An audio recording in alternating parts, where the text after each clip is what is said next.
Энэ хүн нэвтрүүлгийг Joyce Meyer-ийн үйлчлэлийн хамтрагчид болон түүний найз нөхдөс нь танд зориулан хүргэж байна.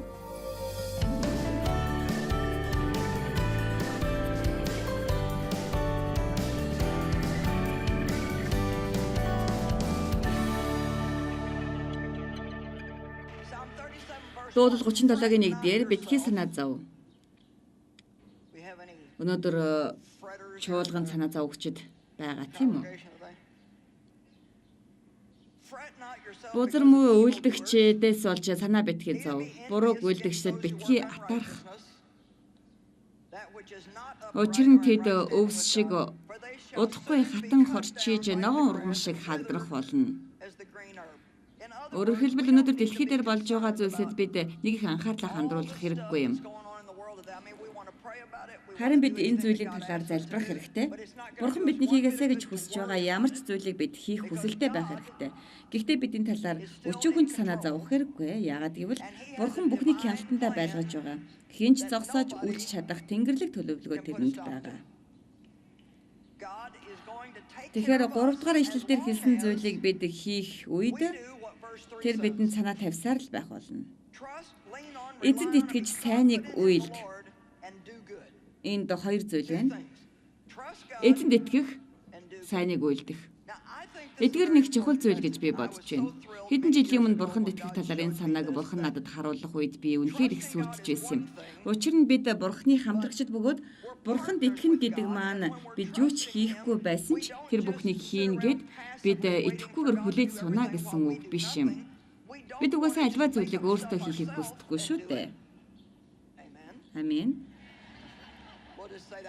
Бурхан алга ташиж байгаа гэж хэлэх баг, тийм ээ? Бид альва зүйлийг өөрсдөө хийхийг хүсдэггүй. Харин бид Бурханд итгэдгийнхээ хувьд ингэж хэлэх ёстой. Бурхан минь надаар ямар нэгэн зүйл хийлгүүлэхийг хүсэж байгаа бол та надад харуулж өгөөч. Би тэрнийг хий. Олон тохиолдолд өөрийнхөө гарах гарцыг хүлээж байхад Бурхан таныг өөр бусад хүмүүсийн амьдралд амжилт авчрахын тулд хэрэглэх юм байна гэдгийг та олж мэднэ. Тэгэхээр би дахиад хэлье.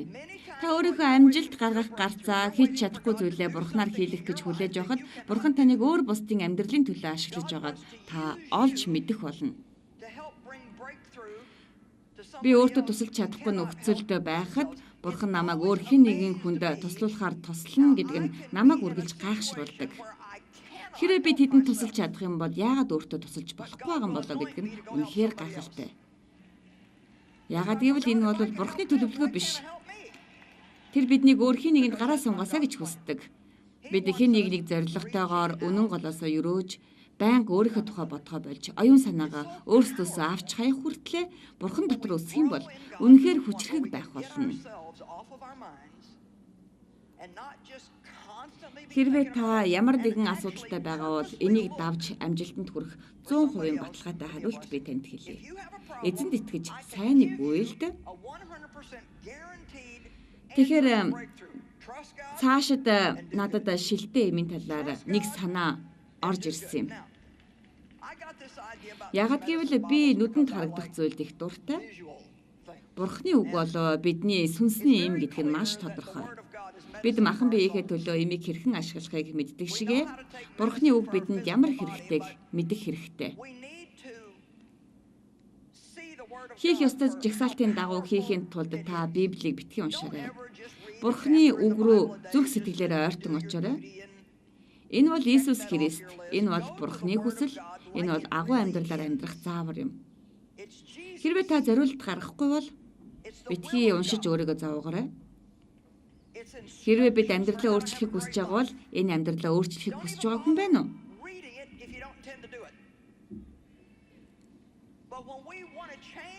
Та өөрчлөхийг хүсэж байна уу? Хэрвээ та амьдралаа өөрчлөхийг үнэхээр хүсэж байгаа бол Бурхны үг таны амьдралд өөрчлөлтийг авчрах болно. Ойлгож байна уу? Бид амьдралдаа өөрчлөлт гайхамшигыг хүсэн хүлээж байдаг ч Бурхан ингэж хэлдэг. Тийм ээ, эхлээд би чамайг өөрчлөхийг хүсэж байна. Учир нь бидний амьдралын маш олон асуудлууд бидний алдаа гэмээс үүссэн байдаг шүү дээ. Та мэдгүй. Өнгөрсөн шөнө өвчин зовлонтой шаналж байгаа хүмүүсийн төлөө залбирсан ба тэдний 85% нь боссон. Христийн бие болсон энэ олон хүмүүс өвчин зовлонтой байхад Христийн хүсэл биш нь тодорхой. Тэгэхээр бидэнд эрч хүч хэрэгтэй.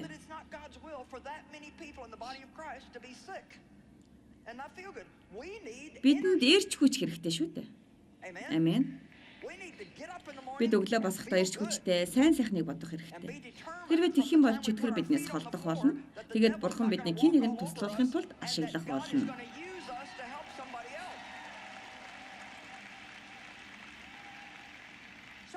Тэгэхээр бид залбирах үедээ Бурханд итгэдэг. Харин та нарын хэдэн өөртөө анхаарал халамж тавихгүй байна гэдгээ мэдчихсэн бэ гэж асуухад хамгийн багадаа 70-85% нь гараа өргөссөн. Тэгэхээр Бурхан болоо гайхамшигыг бүтээгч. Гэхдээ бид юу ч хийхгүйгээр итгэж найдаад сууж болохгүй.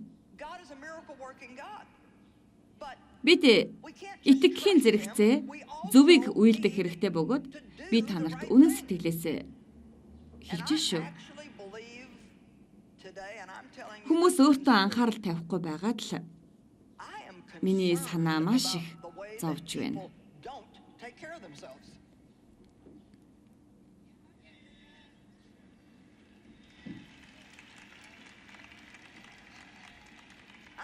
Юу гэхээр маш их мөнгөний ажил хийх нь өөрийгөө алах хэмжээний чухал юм уу? Юу гэж хэлэх гээд байна вэ гэхээр шөнийн 12:01 цаг хүртэл зурагтын тэний нэвтрүүлэг үзээд унтахгүй байх нь чухал юм уу?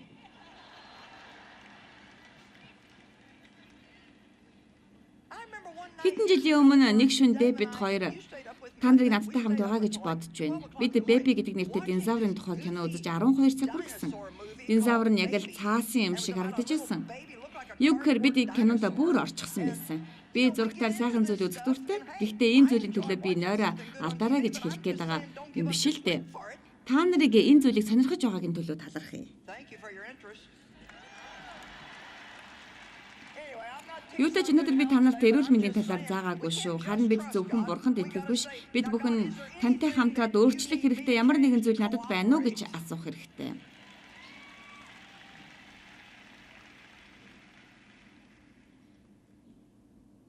Тиймээс Бурханд итгэж сайныг үйлд. Харин Бурханы үг бол юм шүү. Бид толгой өвтгөд аспирин уудгаас нэг их ялгаагүй зүйл шүү дээ. Надад атаархал шунал уур хилэн байгаад байвал бид Бурханы үг рүү очиж тэр юмнээс ууж эдгэрч чадна. Хэрвээ би хин нэгэн хүнд уурлаж өөрийнхөө буруу гэдгээ мэддэгч уураад авч гарч чадахгүй байгаа бол би имээ уух хэрэгтэй болдог. Тэгээд би үг хангалттай сайн юм гэдгийг мэддэг учраас уур хилэнгийн тухай 5-6 ишлэлийг уншдаг. Тэгээд үг бүр тэр ишлэлийн үг болгоно намайг тайвшруулдаг юм. Амен.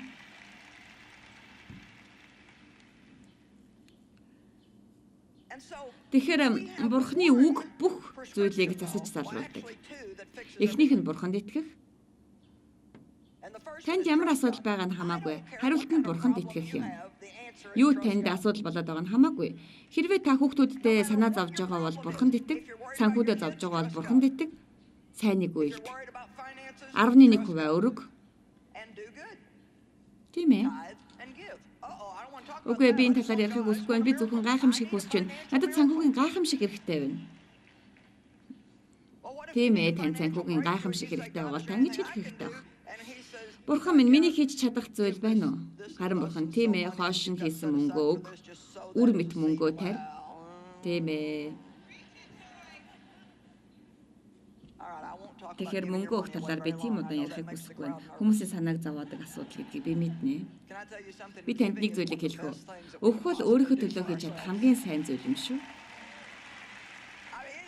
Энэ бол өөрийнхөө төлөө хийж чадах таны хамгийн сайн зүйл гэдгийг би дахин хэлмээр байна. Би танд өөр нэг зүйлийг хэлье. Бурхан хязгаарч танаас ямар нэгэн зүйлийг чинь авахыг хүсэж оролддог. Тэр зөвхөн таныг илүү ихийг олж чадах тийм боломжид аваачихыг хүсэж хичээдэг юм.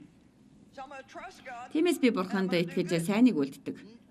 Бурханд итгэснээр бидэнд шийдэгдэхгүй асуудал гэж байхгүй болдог. Бас дараа нь сайныг үйлд гэдэг үгийг бид дагах хэрэгтэй. Тэгээд та гайхалтай сайхан зүйлийг хүлээн авах болно. Энд хараахан ирээг байгаа хүмүүст, магадгүй зурагтаарч үзэж амжаагүй хүмүүст хэлэхэд энэ бол доктор Иесусээс авсан хинт ч таарч тоглох итгэлийн жор юм. Та энийг хүссэн хэмжээгээр авч хэрэглэж болно. Бас та хязгааргүйгээр авч дахин дүүргэж болно. Та дахин дүүргэхийн тулд эмчээс асуух хэрэггүй.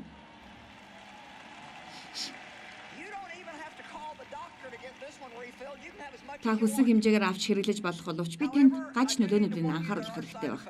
Гаж нөлөө нь амар тайван, тогтвортой, итгэлтэй байдал илүү сайн эрүүл мэнд юм. Та итгэл гэдэг эмийг хэрэглэсний дараа сайныг үйлдэх гэдэг эмийг их тунгаар хэрэглээрэй. Та тэгээд сайныг үйлдээрэй.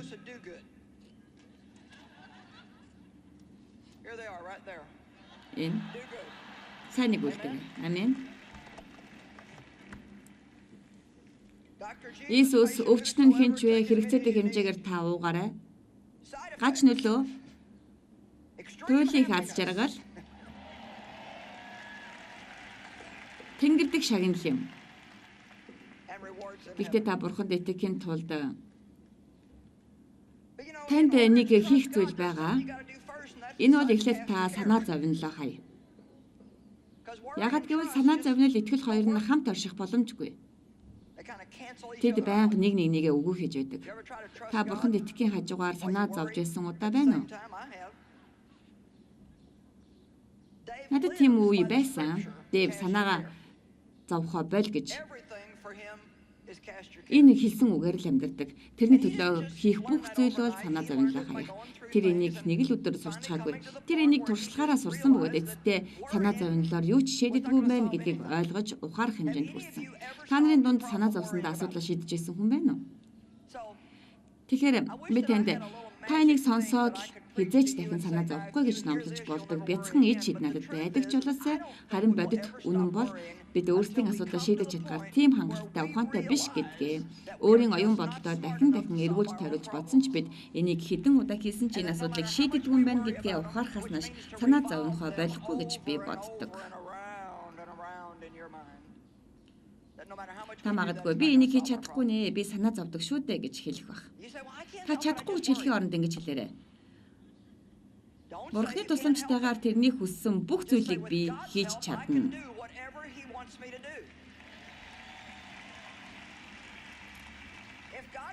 Хэрвээ бурхан бидэнд битгий санаа зовоо гэж хэлсэн бол бид санаа зовхгүйгээр амьдрах арга зам байх л ёстой. Хүүхдийн төлөө санаа зовох нь тэдний үүрэг гэж зарим эцэг эхчүүд боддог. Хэрвээ та хүүхдэд санаа тавихгүй бол та өөрийгөө сайн эцэг эх гэж бодохгүй. Тийм ээ, хэрвээ та санаа тавихаа цагийнхаа ердөө 25% нь бурханд итгэж зарцуулах юм бол бурхан тэднийг халамжлах болно. Бид 4 том хүүхэд, 11 ач зээтэй. Би хүүхдүүдтэй санаа зовдөг. Заримдаа тэдний зарим нь ч хизэж гэрээсээ явахгүй байна гэж боддог. Хэрвээ тэд явсан бол бид тэднийг юу хийж байх вэ мэдэхгүй байсан. Учир нь тэд өөрсдөдөө анхаарал тавьж чадна гэж би бодохгүй байна. Юугаач миний асуудал гэж бодож байсан зүйл дээр бурхан хэрхэн ажилласныг эргээд харахад үнэхээр инээдтэй байдаг. Юу гэхээр тэд бүгдээрээ бурханд үйлчилж байна. 11 ач зээнэр маань ч бурханд үйлчилж байна. Тэднээс 5 нь одоо энд байгаа. Санаа зовж соригдох бүртээ амаа нэгээрээ. Та нар бүгдээрээ амаа нэгээрээ гэж хэлэхгүй юу? Амаа нэг гэдэг ингэж хэлээрэй. Бурхан минь би танд итгэдэг. Би танд итгэж байна. Хэн нэгнийг гээхээр миний хийж чадах юм байгаа эсхийг та харуулж өгөөч. Юу гэхээр бодол санаанаас асуудал хол байлгах хамгийн шилдэг арга бол та хэн нэгнийг ивэж өрөөхөр айх юм. Энд номлож байхдаа би юунд санаа зовдгоо гэж би танарт хэлж байна. Надад энэс илүүгээр хийх зүйл байдаг. Би бусад хүмүүс санаа зовхгүй байхад нь туслах гэж хичээдэг. Тэр чиний төлөө санаа тавих учраас бүх санаа зовлоо тэрэнд өг. 1-р Петр 5:6 болон 7 дээр иймд бурхны хүчирхэг модрын дор өөрсдийгөө даруй байлаа. Тэгвэл бурхан зохистой цагт та нарыг өргөмжлөх болно гэсэн. Тиймээс үнэхээр би асуудлаа шийдэж чадхаар юу ч хийж чадахгүй. Тиймээс би санаа зовхгүй. Санаа зовх хооронд би бурхан санаа зовнилоо өгч гэнэ гэж хэлснээрээ бид өөрсдийгөө даруй болгож байгаа юм. Амен. Тэгэхээр та үнэхээр бурханд жинхнээсээ итгэдэг үү? Тийм ээ, та нарын зарим нь тийм ээ гэж хариулах байх. Би та нарын асуултанд хариулах сүнслэг хариултыг өгье. Харин та юу гэдгийг мэдэх үү? Бурхан үнэхээр миний төлөө ирэх юм уу? Би бурханд үнэхээр итгэж болох уу? Эсвэл надад өөр нөөц төлөвлөгөө хэрэг болох юм биш үстэй гэж эргэлзэх цаг байдаг бүхэнд байдаг. Нөөц төлөвлөгөө гэдгээр би юу хэлээд байгааг та нар ойлгож байна уу? Хэрвээ бурхан хангалттай хурдан шуурхаа ирэхгүй юм бол би хэр удаан хүлээж чадах вэ? Би хүлээхэд бэлтгэгдсэн үү? Та нар ойлгож байна уу? Энэ бол бидний том асуудал. Бид залбирдаг, бурхан бидэн дээр ирж туслахыг хүлээдэг. 27 хоногийн дараа дахиад санаа зовж эхэлдэг. Бид бүхэл амьдралынхаа турш санаа зовлтоо хайж, буцаад санаа зовж, эмхүү маягаар өнгөрөөдөг. Бид хайртай нэгнээ хамгаалаарай гэж бурханаас гуйдаг. Тэгээд л дараагийн 7 хоногт нь тэднийг хайрлах өөр арга зам хайдаг. Бурханд бид үнэхээр итгэдэг. Тийм ээ. Танд өөх сайн харалт надад байна. Яг уу би энийг сайн арга гэж бодож байгаа шүү.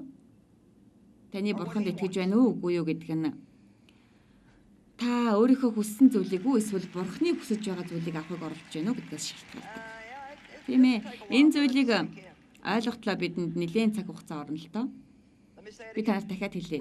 Бид бурханд итгэх эсэх нь өөрийнхөө хүсэж байгаа зүйлийг авах гэж бурханд итгэж байна уу? Эсвэл тэрний төгс хүслийн дагуу төгс арга замаар төгс цагт бидэнд өгөгдөх болно гэж итгэж байгаа эсгээс шалтгаалдаг юм. Бид бурханд өөрийнхөө хүсэж байгаа зүйлийг хэлэхдээ үнэхээр сайн. Энийг хэлэхэд ямар ч асуудал гардаггүй. Библиэлд чи гуйдаггүй учраас чамд байдаггүй гэж хэлсэн байдаг. Юу хүсэж байгаагаа аажгүй, хэрэгтэй зүйлээ ээжгүй. Гэхдээ миний амьдралд би хэрэгтэй гэд хүсэж байсан зүйлс маань хэрэгтэй зүйл байсныг ойлгож байсан. Бурхан миний хүсэж байгаа зүйлийг өгөхгүй байгаагаас болж би маш их уур уцаартай цаг хугацааг өнгөрөөж байсан үе надад байсан. Харин дараа нь бурхан миний хүсэж байгаа зүйлийг өгөөгүйд нь бурханд талархаж байсан. Тиймээс хэрвээ тэрний төгс хүсэл таны амьдралд байх болно гэж итгэх юм бол бас бурхан минь хэрвээ миний хүсэж байснаар болох юм бол би баяртай байна. Гэхдээ минийхэр болохгүй бол миний хүсэж байгаас илүүгээр таны хүсэж байгаа зүйлийг би хүсэх болно гэж хэлэх юм бол та бурханд итгэж байна гэсэн үг. Залуу та нарын байна уу? Та ямар ч муу зүйл хүсэж байсан ч хамаагүй та ингэж хэлэхэд бэлэн байна уу? Бурхан минь миний хүсэж байгааг та хүсэхгүй байгавал энийг та надад битгий өгөөрэй. Залуу би танд залбирах шинэ арга зааж өгье. Бурхан минь хэрвээ миний залбирал таны хүсэл биш бол энэ үгэнд бидний мэддэг маш олон зүйл нөгдөж байдаг юм шүү. Тийм ээ, бурхан минь миний хүүхдийг аврах нь таны хүсэл үстэй гэж залбирах хэрэггүй. Энэ бол бурханы хүсэл гэдгийг бид мэддэг. Харин бурханы үгэн дотор онцгойгоор дурддаг маш олон зүйл байдаг. Та ажилдаа дэвшиг талаар гуйж болно. Гэхдээ энэ бол бурханы хүсэж байгаа зүйл биш байж болно. Тийм ээ, яагаад тэр энийг хүсэхгүй байгаа юм бэ гэж та асууж болно. Би мэдэхгүй. Би бурхан биш шүү дээ. Энэ бол өмнө нь бид танарт хэлжсэнтэй адилхан бидний ойлгож чадахгүй маш олон нууцуд байдаг. Бурхан яагаад таны компани дээр итгэгч биш хүнийг ажилд дэвшүүлчихэд харин таныг баяртай бай гэж хэлээд байгаа юм бэ. Тийм ээ, таныг ад жаргалтай бай, тэдэнд баяр хүрэг гэж хэлдэг шүү дээ. Тийм ээ. Тэр тийч хэлдэг шүү дээ. Юу гэхээр бурхан минь та үнэхээр миний төлөө байна уугүй юу? Миний нөхөр олон жилийн өмнө ажил дээр дэвшиг санал хүлээж авсан.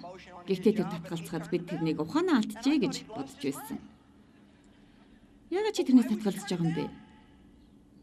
Би яг ингэж хэлээгүй л дээ. Гэхдээ би чи илүү чухал хүн байхыг хүсэхгүй байх гэж юу гэж бодож байсан. Албан тушаал танд хэрэггүй гэж юу? Тэр надад сонстоо би тэр албан тушаалд байгаа залуучуудыг харсан. Тэд тийм ч их мөнгө олдохгүй. Тэд цаг үргэлж гэрээсээ хол байдаг. Тэдэнд байгаа бүх зүйл нь үүрэг хариуцлага. Тиймээс би энийг хүсэхгүй байх гэж тэр надад хэлсэн юм. Тэр бол бурхны хүсэж байгаа зүйл биш байсан. Тийм ээ, тэр энийг аваагүй сайн зүйл болсон. Ягаад гэвэл өнөөдрийн бидэнд хийж байгаа зүйлийг дээвэр хийлгүүлэх бурхны төлөвлөгөө байжээ.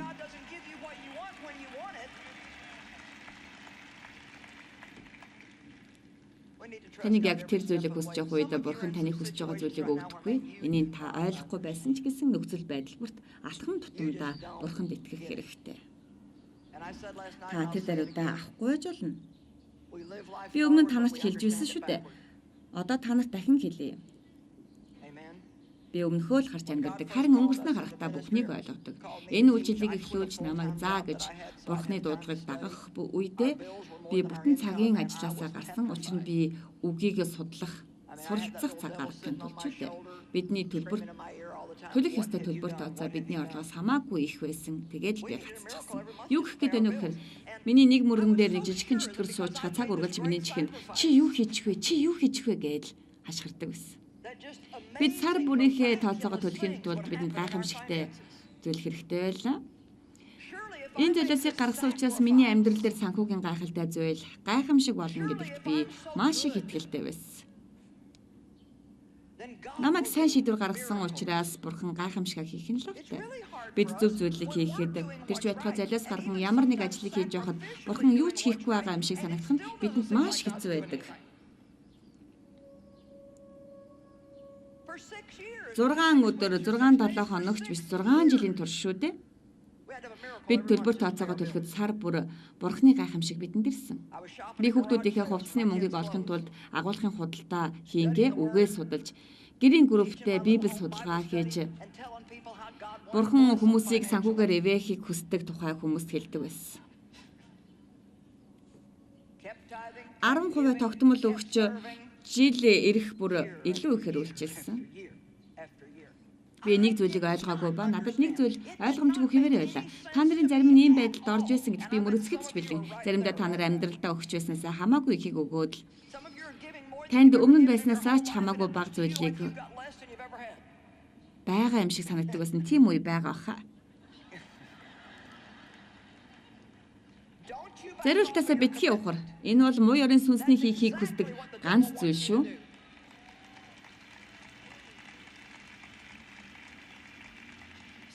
Зарим үед та зөв үр дүнг маш урт хугацааны дараа хүлээж авах зөв зүйлийг хийх хэрэгтэй болдог. Тийм ээ би ойлгохгүй байна. Бидний санхүүгийн амьдралд амжилт авчрахын тулд Бурхан яагаад ийм их цаг зарцуулдгийг би ойлгодоггүй байсан. Харин одоо би мэдэж авсан. Надад хэрэгтэй өчүүхэн жижиг зүйлд ч гэсэн Бурханд итгэхийг л надад зааж байсан юм билээ.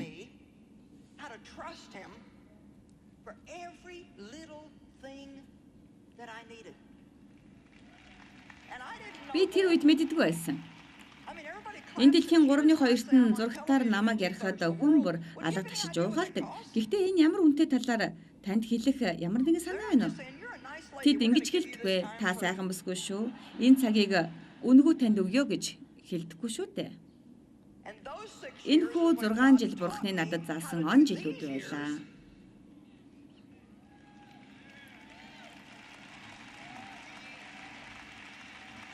Зайлвэ ирээдүйд Бурхан танд юу бэлдсэнийг та мэдэхгүй шүү дээ. Гэхдээ би танд нэг зүйлийг хэлье.